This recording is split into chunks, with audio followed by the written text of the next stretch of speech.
안녕하세요. 저는 올해 42살 결혼 7년차 주부입니다. 오늘 제가 들려드릴 이야기는 평범한 가정에서 시작된 절대 평범하지 않은 결혼 생활에 대한 이야기입니다. 그리고 그 끝에는 상상도 못했던 반전이 숨어 있었습니다. 남편과의 첫 만남은 33, 지인의 소개였습니다. 처음 마주했을 때 그는 깔끔한 셔츠에 얌전한 말투를 가진 사람이었습니다. 무엇보다 인상이 좋았고 말하는 내용도 참 진중했습니다. 제가 부모님 없이 여동생이랑 단둘이 자랐어요. 제가 부모 역할까지 하다 보니 책임감은 누구보다 자신 있습니다. 그 말에 괜히 마음이 끌렸습니다. 책임감이란 단어는 제게 굉장히 크게 들렸고 그런 환경에서 동생까지 챙기며 살았다는 점이 왠지 믿음직스러워 보였죠. 만남이 몇 번 더 이어졌습니다. 그는 약속 시간보다 항상 먼저 도착해 있었고 식사 자리에서도 늘 젓가락을 먼저 들어주는 사람이었습니다. 제가 말하는 걸 조용히 들어주고 틈틈이 맞장구도 잘 쳐줬죠. 사실 내가 외동딸인데 부모님이 엄청 보수적이셔. 사람을 오래 봐야 한다고 하셔. 그가 웃으며 말했습니다. 저도 그런 편이에요. 가볍게 만나는 거 싫어하고 결혼할 사람 아니면 아예 안 만나요. 그 진지한 표정에 저도 모르게 고개를 끄덕였습니다. 그러다 어느 날 그가 조심스럽게 말했습니다. 내가 부모님 없이 살아서 그런지 가정을 이루는 게 늘 꿈이었어요. 아이도 낳고 가족끼리 식탁에 앉아서 밥 먹고 그런 거 너무 부러웠거든요. 그 말에 저는 마음이 뭉클해졌습니다. 이 사람이라면 가정을 꾸려도 괜찮겠다. 그렇게 생각하게 됐죠. 그 후로는 빠르게 흘러갔습니다. 서로의 마음을 확인하고 자연스럽게 결혼 이야기가 오갔고 저는 부모님께 그를 소개하게 되었습니다. 처음 그가 저희 집에 인사 왔을 때 아버지는 눈빛을 길게 머물며 그를 쳐다보셨습니다. 식사가 끝나고 나서 아버진 제게 조용히 말씀하셨습니다. 저놈 어딘가 쎄하다. 아빠 왜 그런 말씀하세요? 진짜 책임감도 있고 자기 동생도 챙기고 나한테도 정말 잘해요. 겉으론 그럴 수 있지. 근데 말이 너무 예쁘게 나오는 사람은 속에 뭐 감추고 있는 경우가 많다. 그날 밤 저는 방 안에서 울었습니다. 왜 아빠는 항상 제 선택을 그렇게 부정하시는 걸까? 이번엔 진짜 좋은 사람 만난 건데. 하지만 아버진 제 눈물을 보고 결국 고개를 끄덕이셨습니다.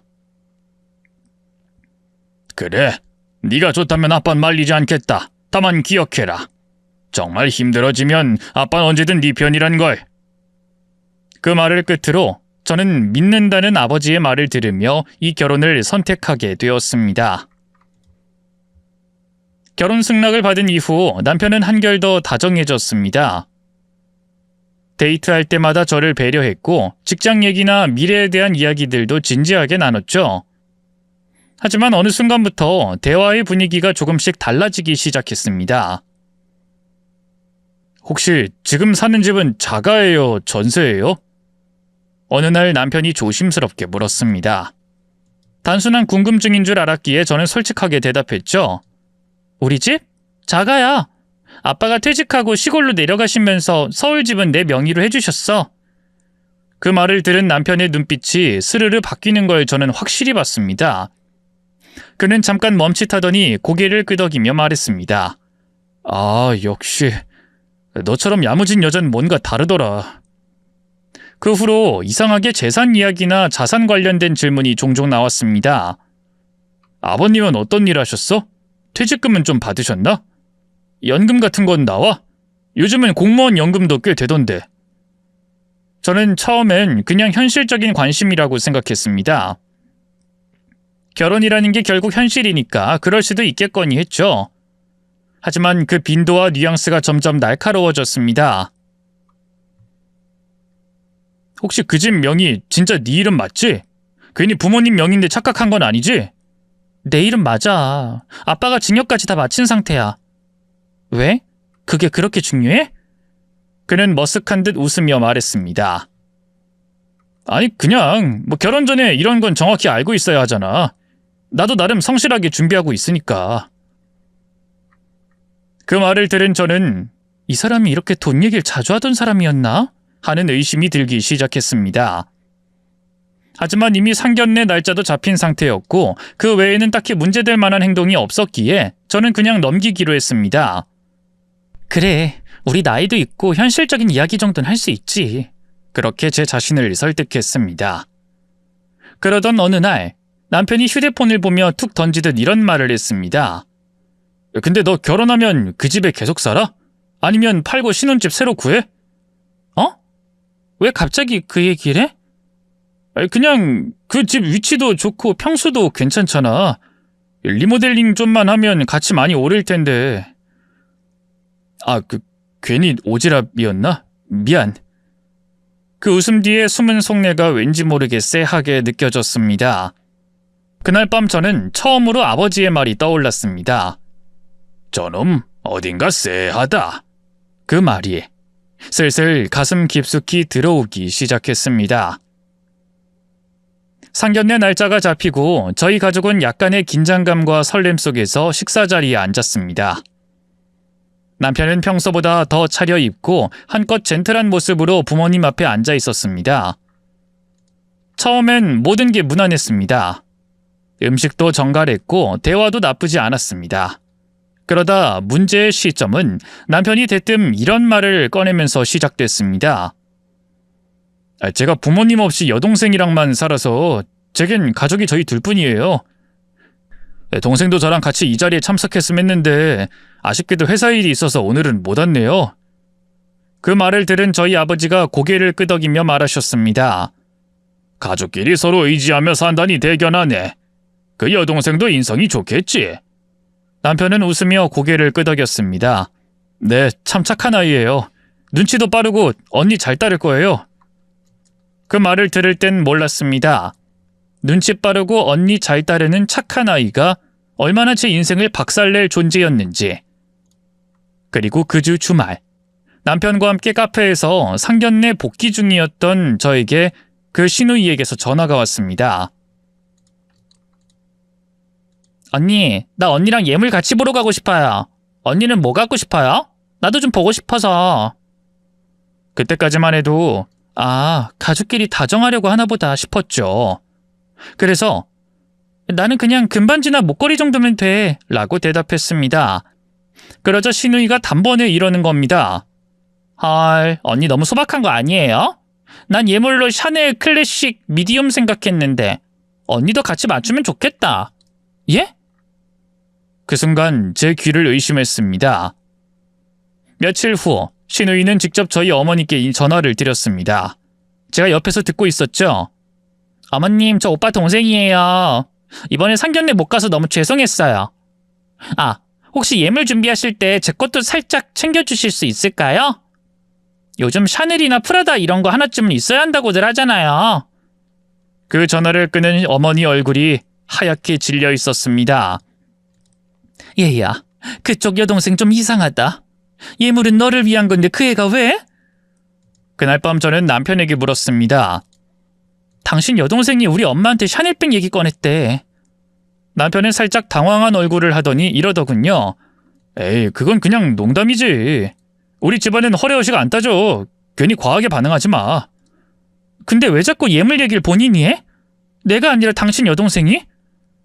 그냥 우리 부모님이 없으니까 걔도 뭐라도 챙겨야 한다는 생각을 하나 봐. 내가 말할게. 너무 신경 쓰지 마. 저는 그 말을 듣고 처음으로 이 결혼 괜찮은 걸까? 파혼해야 하나? 진지하게 고민했습니다. 하지만 남편은 그때도 능숙하게 저를 안심시켰습니다. 내가 책임질게. 동생도 내가 말릴게. 넌 그냥 나만 믿어. 그 말에 남편이 잘 해결해 줄 거라고 또 믿었었죠. 그때 파혼했어야 했는데 말이에요. 결혼식이 다가올수록 마음이 복잡해졌습니다. 남편은 여전히 다정했고 준비 과정도 별 문제 없이 흘러갔지만 한편으론 계속해서 머릿속에 맴도는 말이 있었습니다. 저놈 어딘가 쎄하다. 아버지의 직감 같은 그 말이 결혼을 준비하는 내내 지워지지 않았습니다. 드디어 결혼식 당일, 양가 부모님과 하객들 앞에서 서로를 바라보며 서 있는 순간 이제 진짜 시작이구나 싶었습니다. 신랑인 남편은 그날따라 유난히 젠틀했고 주변 사람들도 어우 신랑 멋있다 라는 소리를 아끼지 않았습니다. 결혼식은 무사히 평화롭게 끝났습니다. 양가 가족들끼리 모여 사진도 찍고 식이 끝난 뒤엔 작은 연회장에서 식사도 했죠. 그런데 바로 그 자리에서 시누이가 그 평화로운 분위기에 대못을 박았습니다. 언니, 언니네 신혼여행 어디로 가요? 유럽 파리랑 로마. 그 말을 듣자 시누이 눈이 번쩍 띄었습니다. 진짜요? 헐, 나 유럽 안 가봤는데. 저도 따라가면 안 돼요? 뭐라고? 나 비행기표 따로 끊고 숙소도 따로 잡을게요. 언니랑 오빠랑 같이 다니는 거 방해 안 해요. 그냥 나도 좀 바람 쐬고 싶어서요. 어차피 언니도 사진 찍을 사람 필요하잖아요? 저는 말문이 턱 막혀 아무 말도 못했고 곧장 남편을 쳐다봤습니다. 당연히 말리겠지. 설마 가만히 있진 않겠지. 근데 남편은 시누이를 보며 싱긋 웃더니 이러는 겁니다. 야, 네가 유럽을 왜 따라가냐? 신혼여행은 부부 둘이 가는 거야. 나중에 내가 너 따로 보내줄게. 진짜? 오빠 너무해. 나 요즘 진짜 스트레스 심하단 말이야. 선물도 안 해주고 뭐야. 그럼 돌아오면 샤넬 하나 사줄게. 됐지? 저는 옆에서 그 대화를 듣고 있다가 정말로 심장이 식는 줄 알았습니다. 신혼여행 따라오겠다는 사람도 이상한데 그걸 저렇게 대하는 남편도 뭔가... 그날 밤 잠자리에 들면서 남편에게 조심스레 말했습니다. 당신 동생 그건 진짜 아니지 않나? 아유, 자긴 진짜 너무 예민하다. 걘 그냥 친해서 그런 거야. 나도 말렸잖아. 딱히 문제될 건 없지. 아니, 문제는 그걸 아무렇지도 않게 여긴다는 거야. 남편은 제 말을 듣고도 그냥 웃기만 했습니다. 그 웃음은 마치 그 정도 일에 왜 이렇게 민감해? 라고 말하는 듯 했습니다. 그 신혼여행은 분명 파리의 에펠탑 아래에서 사진도 찍고 로마의 콜로세움도 돌아다녔지만 제 마음속엔 늘 불안한 그림자가 드리워져 있었습니다. 그리고 그 그림자는 결혼 생활이 시작되면서 점점 더 짙어졌습니다. 신혼여행에서 돌아온 지 3일째 되는 날, 저녁장을 보러 나갔다가 집으로 돌아오는 길이었습니다. 현관 앞에서부터 어딘가 낯익은 캐리어가 눈에 들어왔고 문을 열자마자 보인 모습은 믿기 힘든 광경이었습니다. 거실 한가운데 시누이가 앉아 있었습니다. 한 손엔 치킨, 한 손엔 맥주. 언니 왔어요? 아우, 여기 진짜 소파 좋다. 쿠션감 미쳤어요. 뭐? 너 여긴 왜 와 있어? 제가 당황해서 묻자 시누이는 당연하다는 듯 말했습니다. 아, 오빠가 얘기 안 했어요? 나 여기서 당분간 지내기로 했어요. 나 혼자 사는 거 무서워서. 그리고 직장도 잠깐 쉰 상태라 월세도 아깝고. 그 말을 들은 순간 이건 아니다 싶어 남편에게 전화를 걸었습니다. 당신 동생이 우리 집 들어온다는 말 왜 안 했어? 아, 그거? 내가 얘기하려다가 타이밍이 좀 그래서 며칠만 있다가 다시 얘기하려고 했지. 며칠만 있는 것도 아닌데 왜 말을 안 해? 신혼집에 같이 산다고? 그게 말이 돼? 자기야, 동생이 지금 많이 힘들어. 일도 그만두고 혼자 있는 거 무섭다잖아. 내가 책임질게. 자기만 이해해주면 돼. 그날 밤 시누이는 자기 방인 양 안방 옆 작은 방에 짐을 다 풀었습니다. 옷장, 화장대, 침구류까지 전부 다. 욕실 선반엔 제 화장품을 밀어내고 본인의 스킨과 클렌저가 올라와 있었고 냉장고엔 저희가 두고 먹으려고 아껴둔 와인 자리에 시누이가 사온 1+1 음료들이 자리를 차지하고 있었죠. 그 이후는 말 그대로 기습 합숙이었습니다.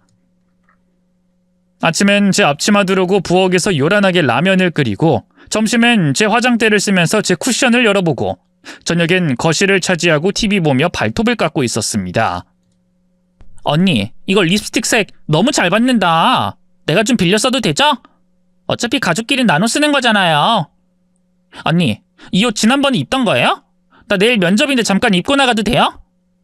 언니, 혹시 오늘 저녁은 뭐예요? 설거지는 제가 어제 했으니까 오늘은 언니 차례죠? 남편은 퇴근하고 오면 늘 이렇게 말했습니다. 애가 아직 철이 없어서 그래. 자기도 하나뿐인 내 동생이잖아. 조금만 이해해줘. 그 말을 듣는 저는 하나뿐인 당신의 아내는 왜 이해받지 못하냐는 생각이 들더군요.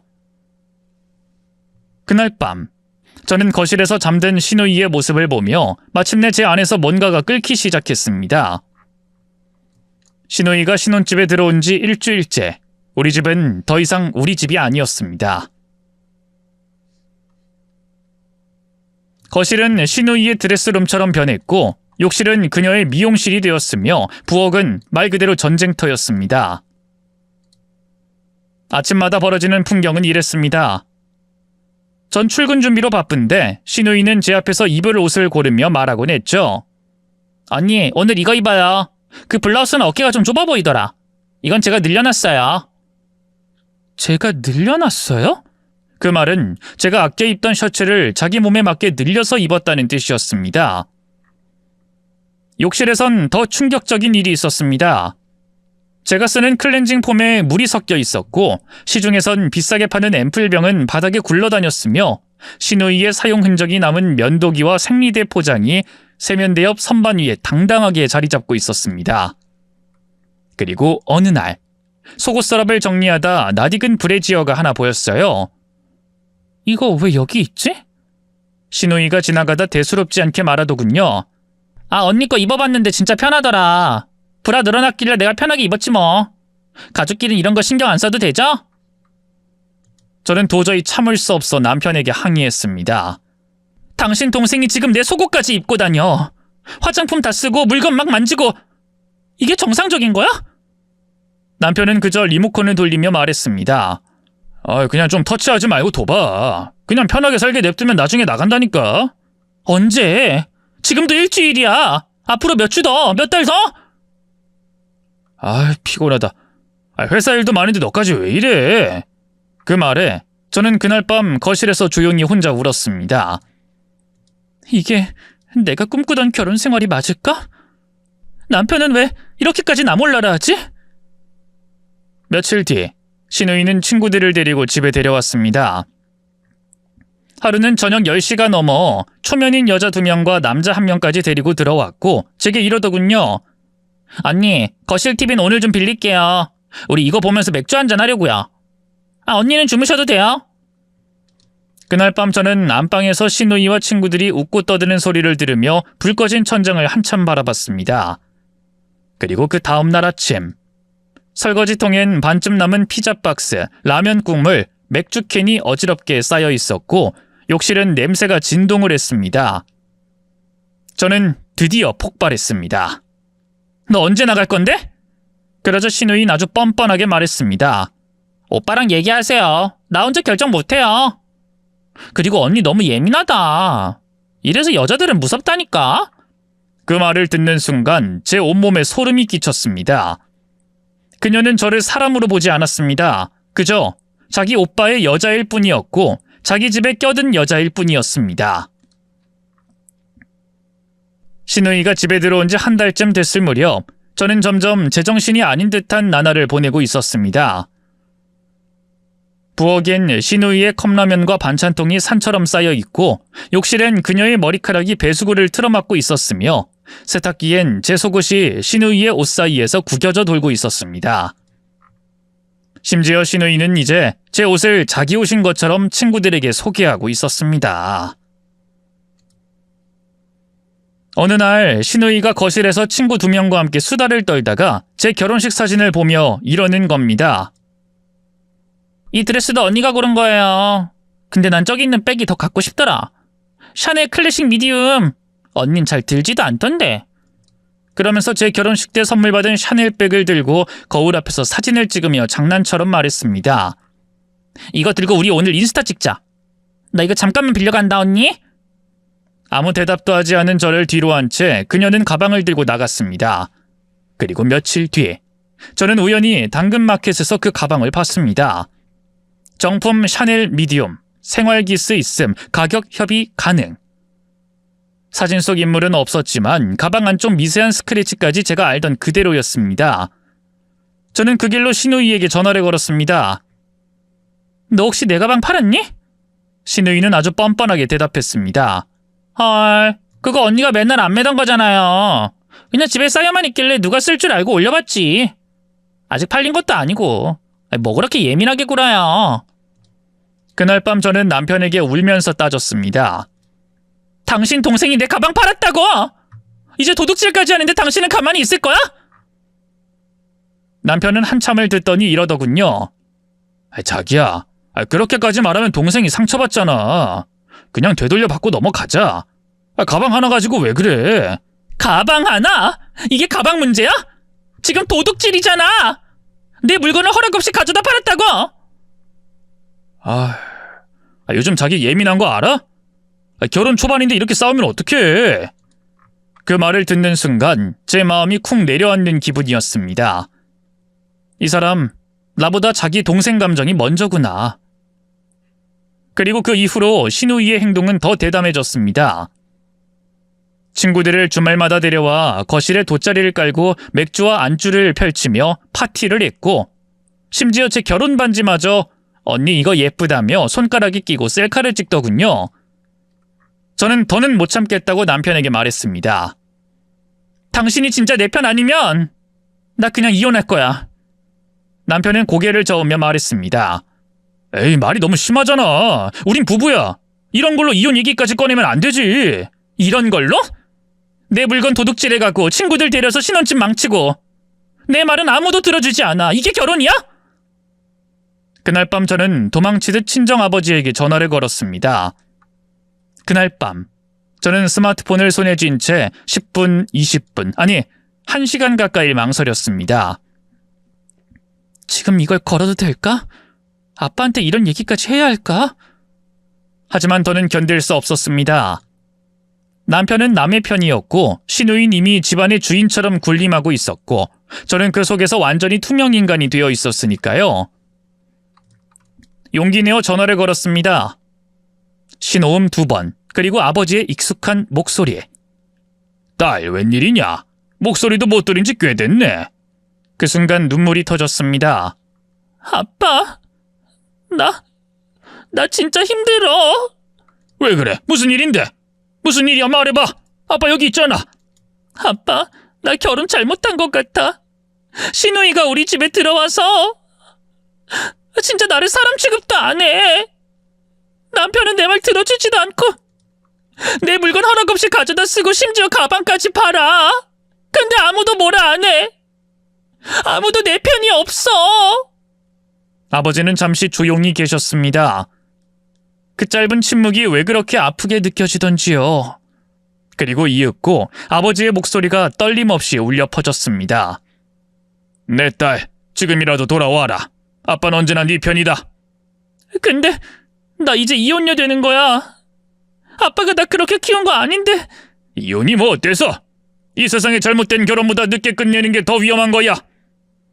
너만 괜찮다면 언제든 이 집 문은 열려 있다. 그 말을 듣는 순간 저는 엉엉 울었습니다. 결혼하고 이렇게 울어본 건 처음이었습니다. 그동안 꾹꾹 눌러왔던 말들, 참아왔던 모욕과 분노와 억울함이 마치 쏟아지는 빗물처럼 터져나왔습니다. 그리고 다음 날 아침, 저는 잠든 남편을 보며 한 가지 결심을 했습니다. 아빠 말대로 더는 참고만 있지 않겠어. 하지만 그로부터 며칠 뒤 아버지가 쓰러졌다는 전화를 받게 될 줄은 꿈에도 몰랐습니다. 그날도 평소처럼 혼자 아침밥을 차려 먹고 출근 준비를 하고 있었습니다. 신우이는 늦잠을 자고 있었고 남편은 먼저 나가면서 무심하게 말했죠. 오늘 저녁에 친구들 만나니까 알아서 저녁 챙겨. 늘 그랬듯 아무 감정 없는 목소리. 그 말에 대꾸도 하지 않고 현관문을 닫은 지 10분쯤 지났을까 제 휴대폰이 요란하게 울렸습니다. 화면엔 낯선 번호. 처음엔 스팸인가 싶어 넘기려다 왠지 모르게 눌렀습니다. 혹시 땡땡씨 보호자분 되세요? 네, 그런데요. 지금 아버님께서 길거리에서 쓰러지셨습니다. 119로 저희 병원 응급실에 오셨고 지금 위독한 상태입니다. 그 말을 듣는 순간 심장이 쿵 하고 내려앉는 느낌이 들었습니다. 숨이 막히고 귀에서 소리가 멀어졌습니다. 택시를 잡아 타고 병원으로 가는 내내 손은 떨리고 눈물은 멈추질 않았습니다. 아빠가 쓰러졌다고? 위독하다고? 왜 그런 걸까? 병원에 도착하자마자 간호사가 저를 응급실 안으로 인도했습니다. 아버지는 산소호흡기를 낀 채 눈을 감고 계셨고 의사는 조용히 저를 상담실로 데려가 앉혔습니다. 어제 저녁부터 증상이 있었던 걸로 보입니다. 호흡곤란과 복통을 계속 견디신 것 같고 결국 길거리에서 의식을 잃고 쓰러지셨습니다. 지금 상태가 어떤가요? 의사는 한 장의 CT 이미지를 책상 위에 올리며 말했습니다. 간과 폐에 광범위한 전이가 확인됐습니다. 말기암입니다. 이미 수술이나 항암으로 기대할 수 있는 건 어렵습니다. 그 순간 제 눈앞이 새하얘졌습니다. 말기암이요? 네, 많이 참으신 것 같아요. 아마 본인도 어느 정도 알고 계셨을 거예요. 저는 병실로 돌아와 침대에 누워있는 아버지의 손을 꼭 잡았습니다. 아빠, 왜 말 안 했어? 아프면 아프다고 하지 그랬어. 난 그런 줄도 모르고 아빠가 얼마나 아픈 줄도 모르고 아빠한테 내가 힘든 것만 얘기하고. 너무 미안해, 아빠. 그 말에 아버지는 힘겹게 눈을 떴습니다. 우리 딸 울지 마라. 나 잘못 살고 있어. 나 그냥 다 포기하고 싶어졌어. 나 아빠 따라 그냥 확 같이 죽을까? 아버지는 힘겹게 고개를 저으며 말했습니다. 우리 딸 그게 무슨 소리야? 고작 그런 것 때문에 나쁜 생각하다니. 너가 그럼 아빠는 더 힘들다. 이혼 아무것도 아니다. 나쁜 마음 먹지 말고 지금부터라도 꼭 네 삶 되찾아라. 그날 밤 저는 병실 옆 간이 침대에 앉아 잠든 아버지를 보며 조용히 속으로 다짐했습니다. 이 결혼 반드시 끝내야겠다고. 아버지는 입원한 지 일주일 만에 중환자실에서 일반 병실로 옮기셨습니다. 다행히 위급했던 순간은 넘겼지만 의사 선생님은 단호하게 말했습니다. 장기 손상이 심해서 회복은 어렵습니다. 이제부터 남은 시간을 가족들과 의미 있게 보내는 게 중요합니다. 그 말은 곧 시간이 얼마 남지 않았다는 의미였습니다. 저는 직장을 휴직하고 병실 옆에 붙어 지냈습니다. 밥도 병실 간이 침대에서 먹었고 씻는 것도 병원 샤워실에서 해결했습니다. 아버지의 손톱을 다듬고 말없이 눈만 마주쳐도 고개를 끄덕이며 웃어주시는 모습을 보면 그저 하루라도 더 함께 있고 싶다는 생각뿐이었습니다. 그런데 그 힘든 와중에 가장 속이 뒤집히게 만든 건 남편과 시누이였습니다. 남편은 처음엔 병문 안으로 오더니 이틀, 3일, 결국 한 일주일 넘게 병원에 모습을 보이지 않았습니다. 전화해서 물으면 늘 같은 대답이 돌아왔죠. 회사 일이 너무 많아. 잠깐 짬이 안 나. 자기 혼자서 괜찮지? 뭐 하루 이틀 간병할 것도 아니고 여러 사람 고생할 필요 없잖아. 나 지금 아빠 간병 중이야. 혼자 다 감당한다고 생각해봐. 이게 괜찮은 일이야? 당신이 여러 사람이야? 남이야? 나도 힘들어. 출근해서 일하고 집 오면 녹초야. 내가 힘들어서 회사에서 일 못하면 생활비 누가 낼 건데? 어? 그 말에 저는 누가 지금 더 힘든지 따지는 것도 지쳐 말문을 닫았습니다. 하지만 시누이는 그 이상이었습니다. 언니, 아버님 계신 병실 진짜 좋네요. 나 이런 데 처음 와봐요. 의자도 푹신하고 TV도 있고. 처음엔 병문 안인 줄 알았습니다. 그런데 그게 매일 출근처럼 오는 패턴이 되더군요. 오전 11시쯤 슬리퍼 질질 끌고 병실 문을 열고 들어오며 커피 2잔을 사와선 하나를 제게 주고 이러는 겁니다. 언니, 나 여기서 노트북 해도 돼요? 집에 있으면 너무 답답해서. 여긴 조용하니까 진짜 집중 잘 된다. 그러고는 병실 소파를 본인 카페 소파처럼 차지하더니 넷플릭스를 틀고 이어폰 꽂고 웃고 있었습니다. 그 모습을 보며 아버진 미간을 찌푸리며 저를 쳐다보셨죠. 심지어 간호사에게 이런 말까지 했습니다. 저희 새언니가 좀 피곤해 보여서요. 혹시 야간 간병인 하루쯤 불러주실 수 있을까요? 간호사는 저를 힐끔 보더니 제게 보호자 맞냐고 다시 확인했습니다. 부끄럽고 화끈거리더군요. 퇴근한 남편에게 따지듯 그 얘기를 했습니다. 당신 동생이 병실을 뭐 노트북 카페처럼 써. 지금 여기가 어떤 곳인지도 모르고 야간 간병이 불러달라고까지 하더라. 그러자 남편은 짜증난다는 듯 핸드폰을 던지며 말했습니다. 그럼 그냥 불러! 당신이 그렇게 힘들면 불러서 돈 주고 쓰면 되잖아! 왜 나한테 짜증이야? 내 동생이 당신 생각해서 그런 거잖아, 어? 지금 그게 할 말이야? 뭐? 내 생각해서 한 말이라고? 미친 거 아니야? 나도 힘들어, 진짜! 왜 너희 집 일은 죄다 나까지 책임져야 되는데? 그 말에 저는 가슴이 턱 막혀 말이 나오지 않았습니다. 병실에서 신우이는 맥주캔을 몰래 들고 와선 창가 쪽에 앉아 캔을 따고 이러더군요. 와, 병실 야경이 꽤 낭만적이네요. 아버님 덕분에 좋은 풍경 구경하네요. 그 순간 제 머릿속에서 뭔가 뚝 끊어졌습니다. 병원 생활이 점점 익숙해지던 어느 날 남편이 오랜만에 병실을 찾아왔습니다. 웬일인지 제법 성의 있는 표정으로 과일 바구니를 들고 왔더군요. 하지만 저는 그게 전혀 반갑지 않았습니다. 그가 오자마자 꺼낸 말이 이거였으니까요. 자기야, 아버님 명의로 남아있는 재산은 얼마나 돼? 뭐? 아니 그냥 궁금해서. 혹시라도 나중에 뭔 일 생기면 정리할 것도 많고 또 그 순간 저는 말로 설명 못할 찝찝함이 온몸을 덮는 걸 느꼈습니다. 당신 지금 아버지가 돌아가실 걸 전제로 말하는 거야?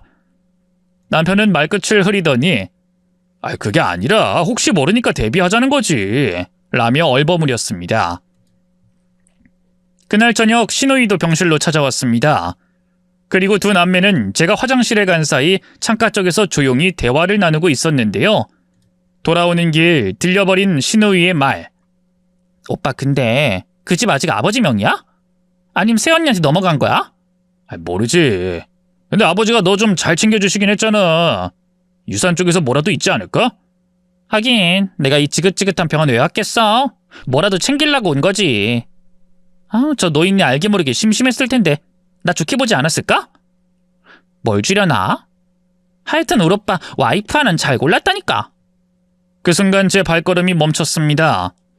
가슴에서 뜨거운 무언가가 확 끌어올랐지만 저는 꾹 참고 병실 문 앞에서 심호흡을 했습니다. 그날 밤 아버지가 조용히 제 손을 잡고 물었습니다. 너 요즘 남편이랑 잘 지냈냐? 저는 대답하지 않았습니다. 아버진 제 눈을 잠시 들여다보시더니 고개를 끄덕이며 다시 눈을 감았습니다. 다 아시고 계시는구나. 그 눈빛은 그렇게 말하고 있었습니다. 며칠 뒤 남편이 제게 이런 말을 꺼냈습니다. 자기야, 내가 변호사 아는 사람 있는데 혹시 모르니까 상속 관련 정리 좀 받아볼까? 유언장 같은 것도 아버지랑 얘기해봐야 하지 않겠어? 그 말에 저는 말없이 남편을 바라보다 한마디만 했습니다. 지금 우리 아빠 살아계셔. 남편은 그제야 당황한 표정을 지었지만 곧 웃으며 어깨를 으쓱했습니다. 아유, 괜한 오해했네. 내가 그랬다고? 아니야, 그냥 그 법적으로 챙겨야 할 것 같아서 그런 거지. 우린 가족이니까. 그리고 내가 틀린 말 한 것도 아니잖아. 말기암이라며. 의사들이 그렇게 얘기했는데 미리 준비해서 나쁠 건 없지. 남편의 말에 화가 나 싸우려고도 하다가 결국 싸울 힘조차 남아있지 않았기에 아무 말도 하지 않았습니다. 그날 밤 저는 아버지 머리맡에 앉아 조용히 눈물을 닦았습니다. 사람이 어떻게 이럴 수가 있지? 내가 사랑해서 결혼한 사람인데. 이제 그 결혼은 사랑도 책임도 가족도 아니었습니다. 그저 재산을 노리는 거래였을 뿐이었습니다. 그날 오후 남편은 평소와는 다르게 정장을 입고 병실로 들어왔습니다. 양손엔 서류 봉투가 들려 있었고 평소보다 한층 더 공손한 얼굴로 말했습니다. 아버님, 오늘은 좀 컨디션 괜찮으신가요? 아버지는 말없이 고개를 끄덕였습니다. 그 조용한 눈빛은 다 알고 있다는 듯한 깊은 무게가 담겨 있었습니다. 남편은 조심스럽게 봉투에서 종이를 꺼냈습니다. 사실 이런 말씀 드리기 너무 죄송한데요. 그 아버님 건강이 워낙 안 좋으시니까 혹시라도 불미스러운 상황에 대비해서 지금 미리 몇 가지 서류 정리해두면 좋을 것 같아서요. 제가 고개를 돌려 남편을 노려보자 그는 제 눈치를 보며 급히 말을 덧붙였습니다. 아니, 이건 그냥 단순한 위임장이에요. 예. 혹시 나중에 병원비 처리나 상속에 혼선 생기면 안 되니까요. 법적으로 필요한 절차라서요. 그는 서류를 펴더니 그 위에 사인란을 펜으로 탁탁 두드렸습니다. 여기에 아버님 성함만 한번 써주시면 됩니다. 진짜 간단한 거예요. 아버님 죽기 전에 꼭 정리하셔야 편하잖아요. 그 순간 병실 안의 공기가 얼어붙는 느낌이 들었습니다. 죽기 전에? 그 말에 담긴 뉘앙스는 너무도 명확했습니다. 이건 단순한 서류가 아니었습니다. 제가 뭔가 말하려는 찰나 아버지가 조용히 손을 들었습니다. 내가 보면 되겠나? 남편은 당황하며 말했습니다. 물론이죠. 다 읽으셔도 돼요. 근데 내용은 그냥 일반적인 거라. 아버지는 조용히 서류를 넘기며 한 장 한 장 정독하기 시작했습니다. 그 손놀림은 느렸지만 단단했고 눈동자는 흐릿했지만 흔들리지 않았습니다.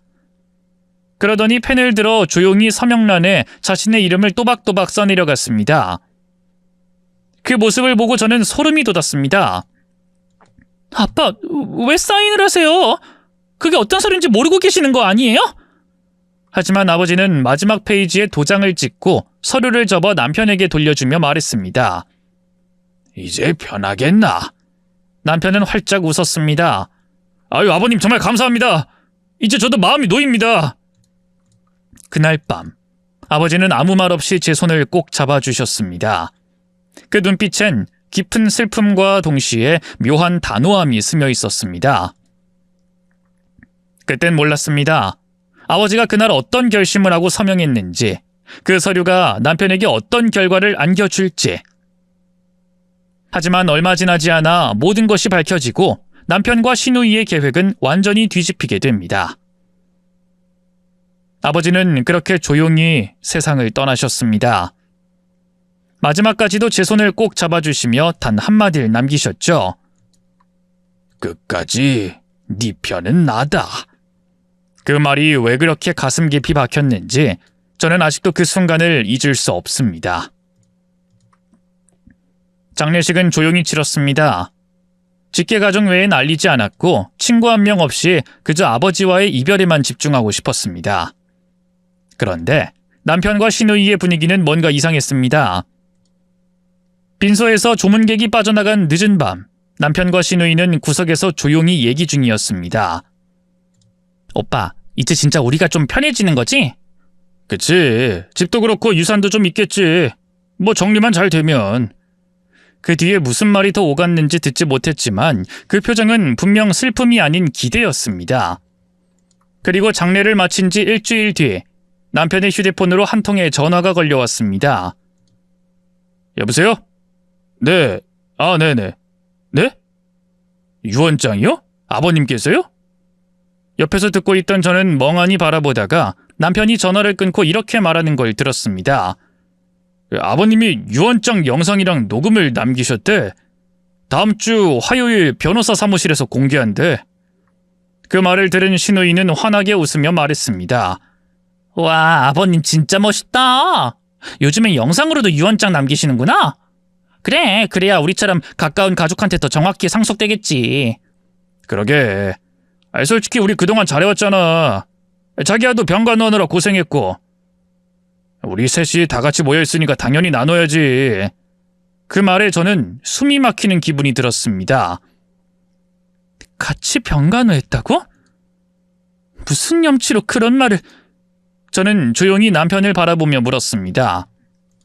당신 지금 유산을 받을 거라고 생각해? 남편은 어깨를 으쓱이며 웃었습니다.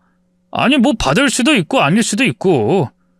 근데 아버님이 마지막에 그 서류도 써주셨잖아. 어느 정도 신뢰하셨다고 난 믿어. 그 순간 제 가슴속에 묘한 예감이 피어올랐습니다. 아버지, 혹시 그날 그 서명, 그게 정말 단순한 위임장이 아니었나요? 며칠 후 변호사 사무실에서 정식 연락이 왔습니다. 고 땡땡님의 유언 영상 및 녹음 공개는 법적 증인을 동반해 진행됩니다. 가족분들 모두 입회하셔야 합니다. 그리고 그날 남편과 시누이는 마치 상금 발표를 기다리는 참가자들처럼 옷까지 차려입고 사무실로 향했습니다. 신우이는 작은 거울로 립스틱을 고치며 말했습니다. 언니, 긴장하지 말아요. 우리 가족이잖아요. 긴장하지 말고 저랑 오빠만 믿으세요. 그리고 우리 이제 진짜 다 같이 잘 살아봐요. 저 언니 좋아하는 거 알죠? 그 말을 들은 저는 아무 말도 하지 않았습니다.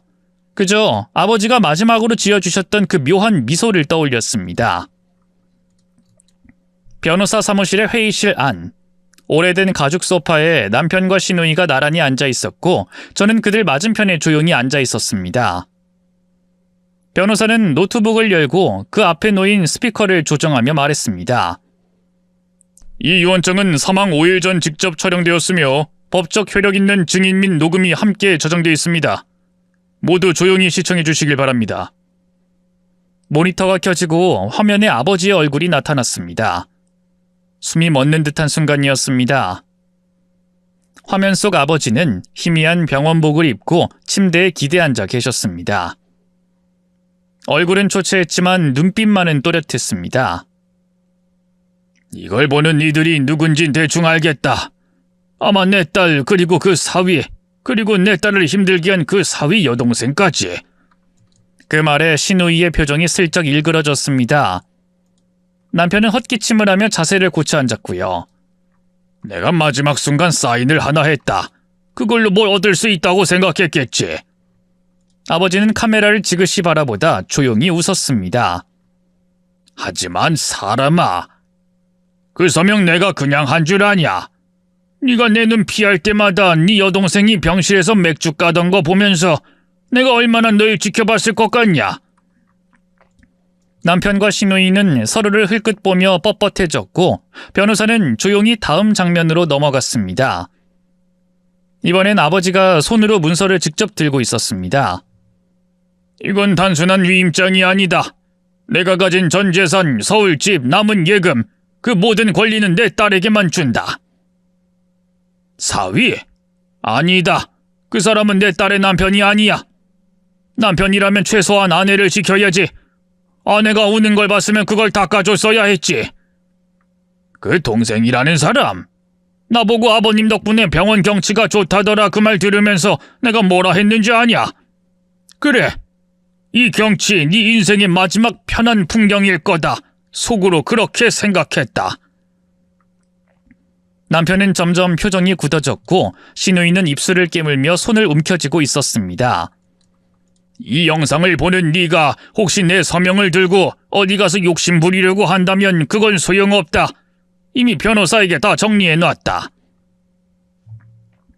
내 딸아, 이제 너를 울게 한 모든 사람에게서 당당히 일어나라. 그리고 잊지 마라. 너는 아빠가 목숨 걸고 지키는 딸이다.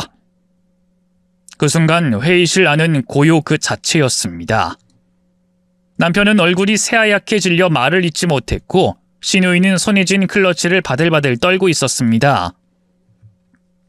변호사가 조용히 입을 열었습니다. 유언 내용은 지금 방금 말씀드린 그대로고 아버님께서 사인하신 서류는 혼인재산 분리 및 신탁 이관 동의서, 즉 지금 남편분은 일절 권리 없습니다. 오히려 부당한 압박이나 위임 강요가 있었을 시 법적 책임을 질 수도 있습니다. 남편은 그제야 황급히 말했습니다. 전 그게 그런 건지 몰랐어요. 전 그냥 진짜 간단한 상속 절차인 줄. 그 서류 읽어보셨죠? 사인란에 직접 표시까지 해드렸고 옆에서 부인분이 보셨다 들었습니다. 그건... 네... 근데... 그 사인은 영상 증거와 함께 이미 공증됐습니다.